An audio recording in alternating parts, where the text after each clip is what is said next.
کھل گئے یاجوج اور ماجوج کے لشکر تمام.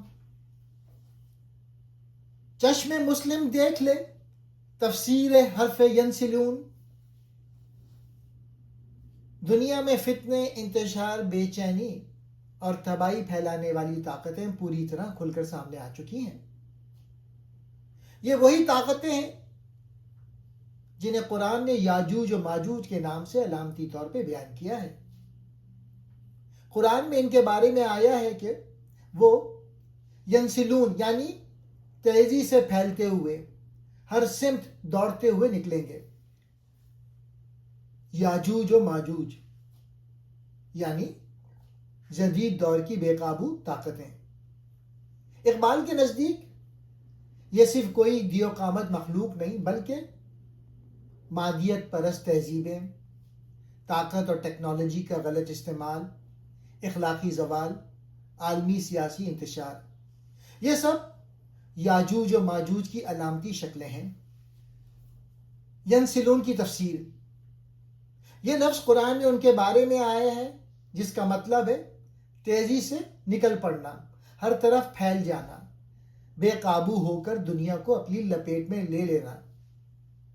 اقبال کہہ رہے ہیں آج کی دنیا میں جو جنگیں، سرمایہ پرستی، اخلاقی انتشار، طاقت کی دوڑ نظر آ رہی ہے وہ اسی لفظ ینسلون کی زندہ تفسیر ہے.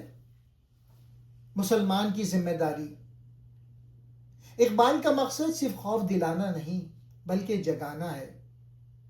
مسلمان اپنی بصیرت کھولے، حالات کو قرآن کی روشنی میں سمجھے، اپنی روحانی و اخلاقی طاقت بحال کرے، دنیا میں عدل، امن اور انسانیت کا کردار ادا کرے. اقبال کہہ رہے ہیں کہ دنیا میں جو فتنہ و فساد پھیل رہا ہے وہ قرآن کی پیشن گوئی کا عملی ظہور ہے. مسلمان آنکھیں کھول کر دیکھے اور اپنا کردار پہچانے. یاجوج اور ماجوج. قرآن مجید میں ان کا ذکر ہے، سورۃ الانبیاء 96. یہ ایسے لوگ یا قومیں ہیں جو قیامت سے پہلے بہت بڑی تباہی اور فتنہ پھیلائیں گی. ذوالقرنین نے انہیں ایک مضبوط دیوار کے پیچھے روک رکھا تھا، لیکن ایک وقت آئے گا جب وہ دیوار ٹوٹ جائے گی اور ہر طرف پھیل جائیں گے. آیت کا ترجمہ. جب یاجوج و ماجوج کھول دیے جائیں گے تو وہ ہر بلندی، ہر پہاڑی، ہر اونچائی سے دوڑتے ہوئے تیزی سے نکل آئیں گے، یعنی ہر طرف تیزی سے پھیل جائیں گے.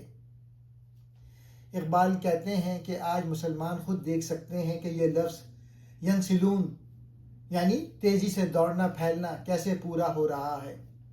دنیا میں مادیت پرست طاقتیں جیسے سرمایہ داری اور اشتراکیت، کمیونزم ایک دوسرے کے مقابل کھڑی ہو گئی ہیں، لڑ رہی ہیں اور تباہی پھیلا رہی ہیں. اقبال کے نزدیک یہ یاجوج ماجوج کی علامت ہیں جو اب کھل کر دنیا میں چھا گئی ہیں. اقبال خبردار کر رہے ہیں کہ آج کا زمانہ فتنوں سے بھرا ہوا ہے اور یہ سب کچھ قرآن کی پیشن گوئی کے مطابق ہو رہا ہے. اب مسلمانوں کو آنکھیں کھول کر حقیقت کو سمجھنا ہوگا. مرکزی خیال اس شعر کا یہ ہے کہ دنیا میں برائی اور فساد تیزی سے پھیل رہا ہے. یہ پھیلاؤ یاجوج و ماجوج کی علامت جیسا ہے. مسلمانوں کو بیدار ہو کر حالات کو سمجھنا چاہیے.